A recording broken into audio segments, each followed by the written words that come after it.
Millions of Americans are about to face a major financial shift. After more than 4 years, the pause on federal student loan repayments is officially over, and we'll talk the details. Interest has already started building, and if you're not prepared, your credit score and financial future could be at risk.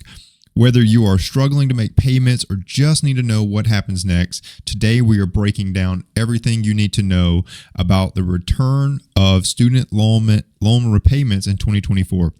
Stay tuned. We're going to cover deadlines, options, and some tips that can help you navigate this transition. Let's get to it. Welcome to the Financial Mirror. Where future success is reflected in our knowledge of fixing the one thing we can control, ourselves. Welcome to the Financial Mirror, and thanks for joining me today as we continue to work to improve the one thing that we can control, ourselves. Here at the Financial Mirror, it is not about the numbers and spreadsheets alone, but about transforming and educating you on money so that you can make smarter financial decisions. If this is the first time you are joining in, don't forget to hit subscribe on YouTube to be notified of all the new episodes as they release. If you're listening to this on Rumble, don't forget to follow the channel and like the video. And on any podcast platform of your choice, don't forget to like and subscribe to the podcast. So today's an interesting one, and we are going to be talking about this major financial event that is taking place right now that will affect millions of Americans. And this is the restart of federal student loan repayments. And you're probably like, wait a second, that's already happened. Well, kind of. And we're going to talk about that because after this super long pause due to originally started with COVID-19, the time has come to actually have to start paying those student loans again. And I'm not going to say have to, but highly encourage to officially start repaying those student loans. So you can tell I'm talking kind of in these like paraphrases and these little parables and trying to figure out how we're going to discuss this. Well, let me just start here. Student loan repayments have been or were paused for about 3 years. And over those 3 years, there was multiple times where we kind of talked about this, and if you remember, or if you've been watching the Financial Mirror for any amount of time, you know that I have done a few different episodes on student loan, whether it was a little short I did about student loan relief, student loan cancellations not a solution. I did one on they're paused. The payments are paused again. Student loan forgiveness in 2023. Where does it stand? Just a bunch of different episodes about student loans. And all along the way, I highlighted a few different things. But what we saw was this consistent moving of a goalpost of when the actual time would come when the whole COVID-19 thing, which is an afterthought now, but would have showing up to show back up in people's budgets, like would they have to start paying these things? And I'm here to tell you, now is the time where you really, if you haven't started, need to start making payments. And we're going to talk through that, but probably 40 million-ish borrowers are going to be affected this month and moving forward, with some are facing new challenges because they've kind of, and I'm going to give you a little bit of insight, but the reason why I was never really for the payment pause outside of the first year, right, was that it created I call it budget creep, but people had been used to paying for student loans. There was lost jobs, there was lost income for that initial part of COVID, where the pause was beneficial. It helped people, right? But at a certain point, if you let people get back on their feet and get jobs and start returning to kind of a normal life, but you don't turn back on the payments for the student loans, well, all of a sudden, people are going to have some budget creep. They're going to have new things start to replace what used to be money going toward their student loans. And now, when you turn it back on, they've replaced it, right? And now they don't have anything. And now you've put them in a even worse situation, because now they have that other thing that they replaced it with. Let's just call it a car payment, or they took on this other additional payment for this other thing, or they upgraded their home, or they did something to where now they don't have the money to go towards the student loan. Now they're in, in a rough place. So this whole thing has the dragging out of it has created problems for about 40 million people, right? And in the heart of helping, you may have hurt people inadvertently, and we see that happen a lot with any type of like government intervention, that you are good heart, good intentions, just hurt a majority of people. Like, it doesn't help the way they thought it would. So, a couple things to remember here, and we're going to kind of go through this, but a couple things to remember is, first off, payments resumed in October of 2023, and I said that right. Payments resumed October of 2023, meaning interest has been accruing on your loan, whether you knew it or not, since September 1st of 2023. Yes, a year ago.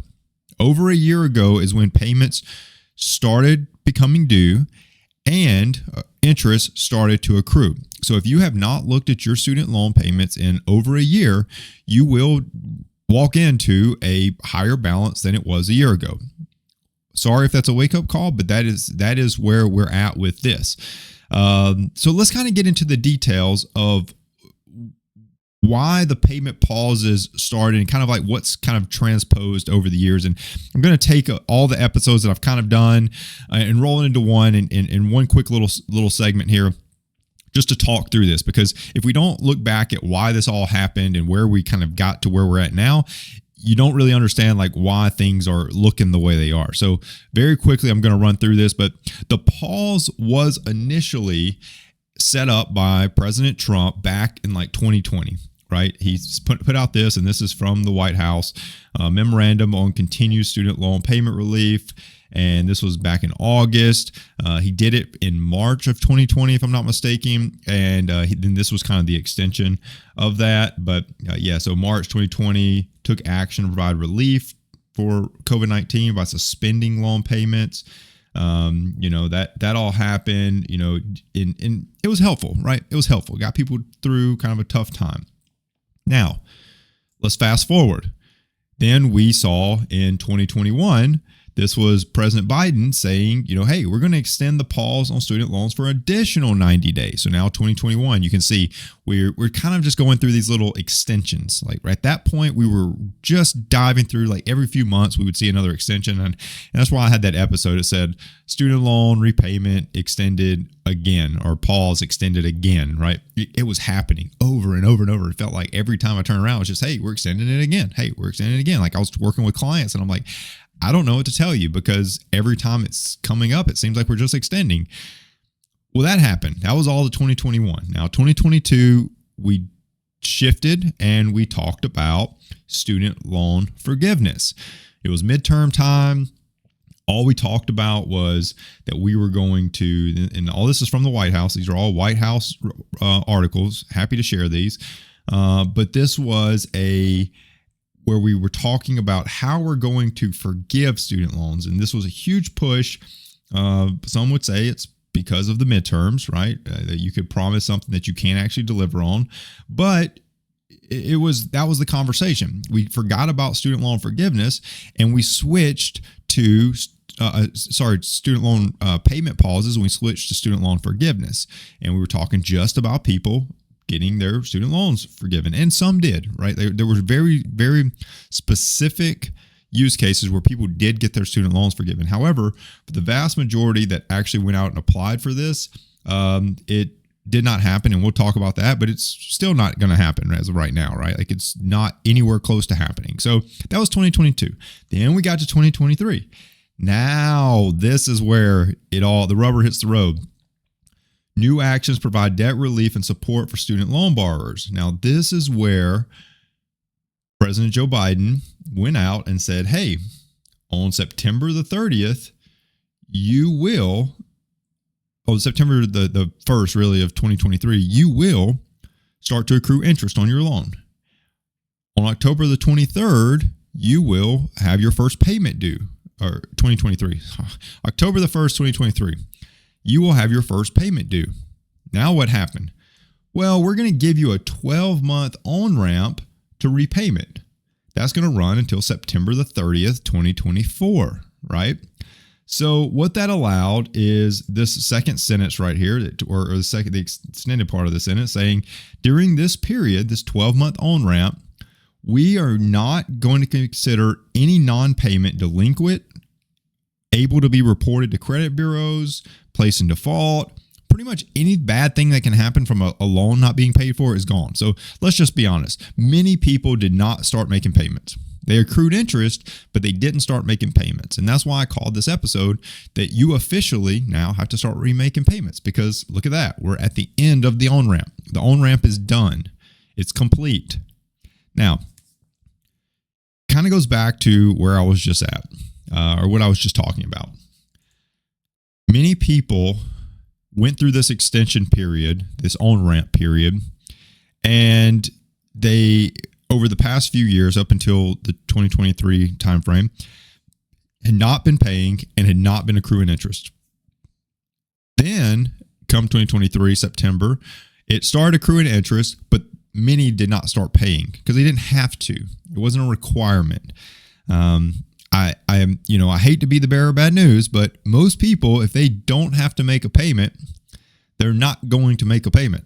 Like, that's reality, right? So once again, great intentions, not great execution of the intended outcome. So now what you've done is we're not paying this over the year, or many people were not. I'm not going to say everyone, but many people were not. It's accrued interest. And now they have to start making payment. Like, you are now forced to change your budget, start making cuts, and hopefully there's enough there to do so. But that's what we've got to now do. So all good things come to an end. Student loan pausing, and the pausing of the repayment is officially over. It's done. Breaking news, gone, right? So borrowers need to start. If you have student loans, you need to start resuming your repayments. You need to start resuming your repayments. So let's talk about exactly what this all means, right? Let's talk through, like, what does this all mean? All this information that I've given you, kind of this history lesson of student loan repayments and pauses and forgiveness and extensions and all those things.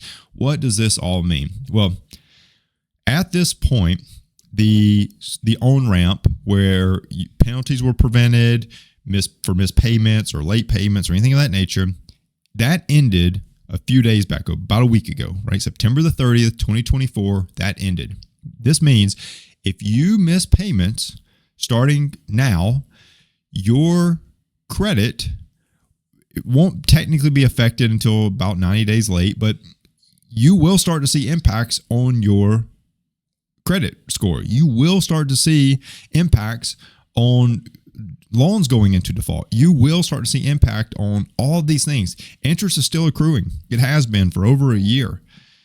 Your loan value is increasing by the month. Every month is going up a little bit, a little bit, and a little bit. So you need to start planning for higher payments, possibly, if you are accumulating more interest, right? So if you are feeling overwhelmed, if all of this is a shocker and you did not know any of this was coming, and you ran across this video or this podcast and you now need to start making payments again and not sure where to turn, I'm going to give you some options. Some of them are comfortable, some of them are not, but it is exactly what you need to do, right? It is exactly what you need to do. So first place that I was going to start is you're going to see this. If you look any of this up, you're going to see this thing that talks about the SAVE plan or the new IDR plan, this new income-driven repayment plan, which SAVE, the Saving on a Valuable Education plan. All of this is something that the Biden administration had started on, but it has been knocked down every single time it's made it to any court. So it's not a viable solution at this point. However, what the income-driven repayment plan will do will start to help people that are borrowers determine their payment based off of their income, right? So that's the end state of it. I once again, I haven't seen it in the news much since it got shot down, like I think in August it got shot down. I haven't seen anything on it really since then. Not expecting much. If I was you, I would not expect much out of it for the time being, and definitely not going to move in between now and the election. So, just understand that that's something that's being discussed, but don't bank on it, right? All the applications are paused. Like, you can't really do anything with it. There's an ongoing court case with it. Now, what are some options that the government is telling you? Hey, what if you can't make your payments right now? Well, the biggest thing is that you can work with your payment, your loan service providers, right? That's probably the best thing that you can do. If I'm honest, that's probably the best thing that you can do. There are some forbearance and deferment options out there. These are like temporary options that can kind of pause your payments for another little short time. But keep in mind, interest will be accruing during those pauses, so you don't want to do that too much. The key is communication. You need to be in communication with whoever services your loan, because they can help you explore the best payment options. And if you want to know my recommendation, if you're in a like a really tight bind right now, that is exactly where I would point you to is contact your loan service provider. Don't be quiet. Don't just, roll over and feel like there's no options. Loan service providers are helpful. They are helpful. They don't always give you the answer that you want, right? But they are helpful. So if you will call them and say, hey, like I'm struggling, like I know I need to start paying this. I know I'm going to accrue interest. What can we do? Like, I will make the changes necessary, but I need 60 days. What can I do? Maybe there's an option out there for that.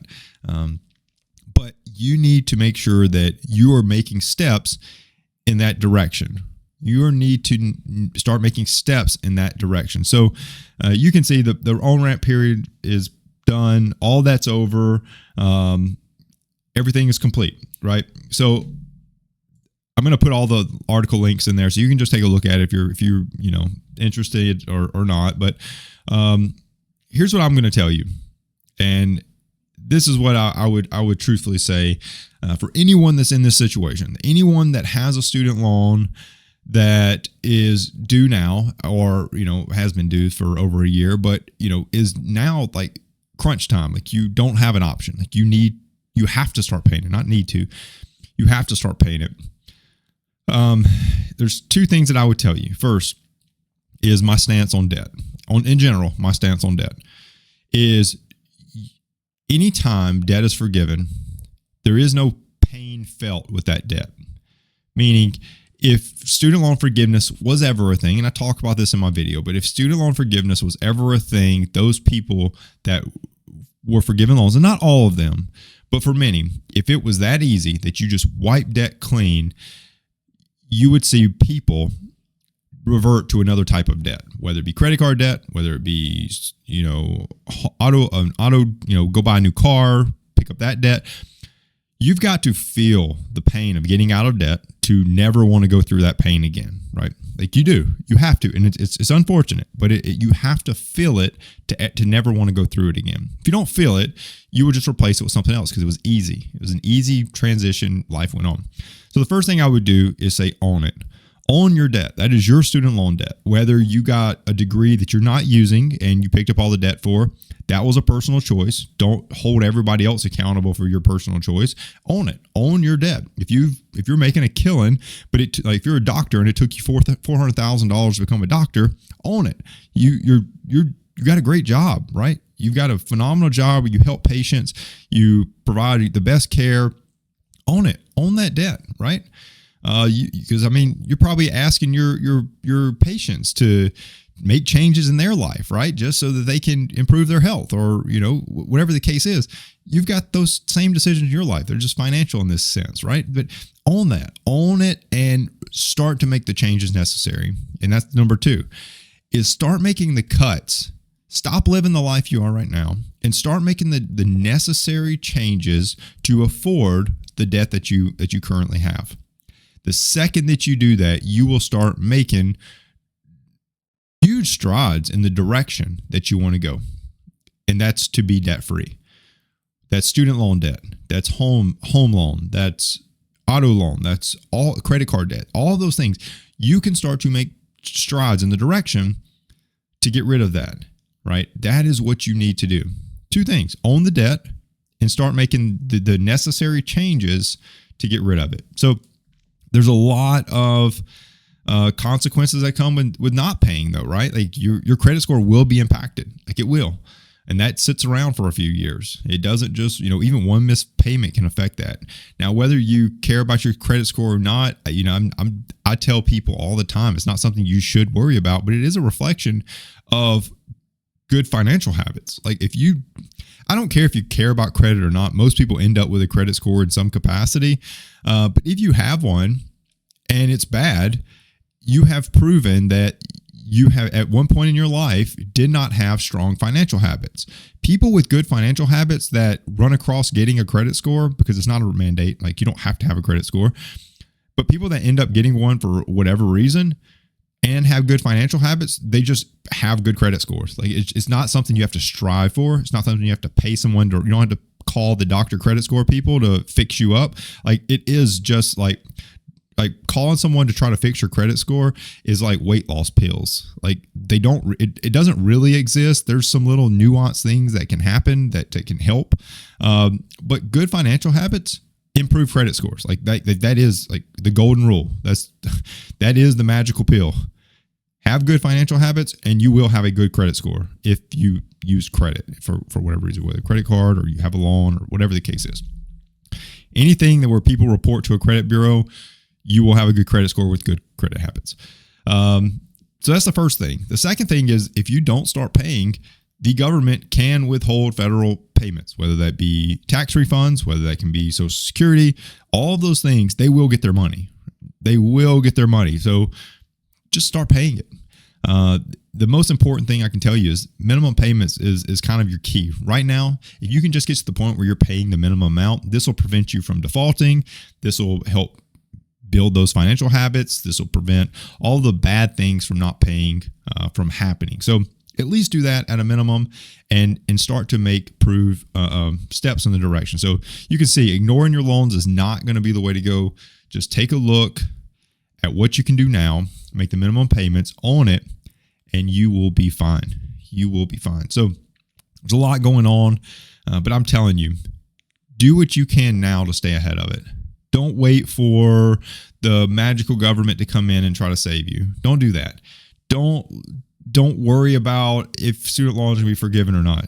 And oh my goodness, you had $10,000 that you could have saved because student loans forgiven. I'm gonna tell you, I don't think that will, I'm not gonna say ever happen. I don't think that is a viable option for it to happen. But anyways, I would tell you, focus on what you can do now. Focus on what you can do now. Start making those payments. So what can you do right now to protect yourself and stay ahead of it? First off, like I said, get organized, log into your student loan account, view your balance, start looking at a repayment plan. How are you going to set it up? What is your minimum payment right now? Set that up on auto payment, whatever the case is, and start paying it. Automatic payments will help you avoid missed payments. But that's kind of the first thing I would do. Just get organized. Just get organized. If you haven't logged to the account in 3 years, go log in, right? Go log in, review your balance, start thinking through how can I get this added to my budget. The next thing is reach out to your loan servicer if you're having trouble kind of coming up with how you can start making those payments and work out some type of option with them for a short-term solution. Don't look at something that's going to be super long. And then the other thing is don't ignore this. This is a call to action. Don't ignore it. If you can't afford the full payment, make the minimum payment. Avoid credit score damage. Avoid going into default. All those things. Just communicate with your loan servicer. Doing nothing is the worst option. So in the end, be proactive. Start taking action, and you will save a lot of money and stress in the long run, right? You will. So that's all I've got for today. Hopefully this helped clear up some of the confusion around the student loan repayment restart because it kind of restarted already. So if you look over the internet, it does look confusing because we're restarting, but we're not really restarting. We just restarted interest back then. You could have started making payments. And that's the reason why I don't really like the whole restart deal. Anyways, I'm not going to go down a rabbit hole, but you could have been making payments the whole time. It was 0% interest and paused. There were options out there for you to do that. And like $50 would have decreased your balance by $50. 25 would have decreased it by 25, right? Like it was never like a mandated pause. It was just an optional pause. So, biggest thing you can do now is just start taking action. But remember, you're just going to get back into this schedule of repayment, and you've got to figure it out now. Don't wait. So take action. Don't wait until the payments are overdue. But start keeping an eye out for how you can cut in different areas of your life to make this easier. So if you found this video helpful, make sure to hit the like button, subscribe for more financial updates, and share this video with anyone who may need it. This is information we all need to stay on top of to avoid any type of penalties that could come to us. So like I said, hopefully you found something out of this. If this was a wake-up call and you're like, I don't have no idea where to turn, head over to thefinancialmirror.org and hit book now in the middle of the screen. Schedule a free consultation with me. We'll come together and see if I can be of help to make sure that we get you on a path to being able to repay this comfortably. Start making the necessary cuts that can help make this an easier transition. Put together a get out of debt plan so you can see when that finish line is, when you are going to be debt free with good, persistent effort.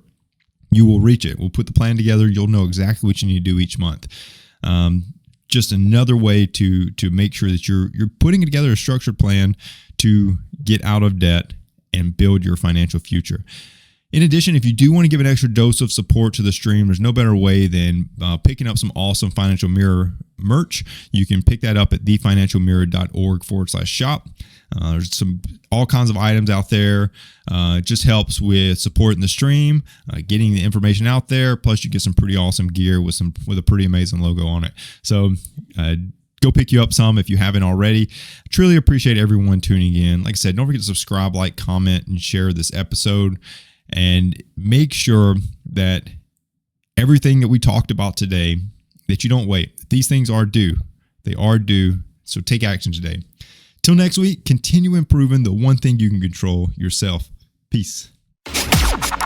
Well, that wraps up today's Financial Mirror. Join us next week as we continue to work on ourselves, change our mentality, and to commit to achieving the success we always envisioned. Regardless of your platform, help us grow as a community. Please like, subscribe, and share with the people in your lives.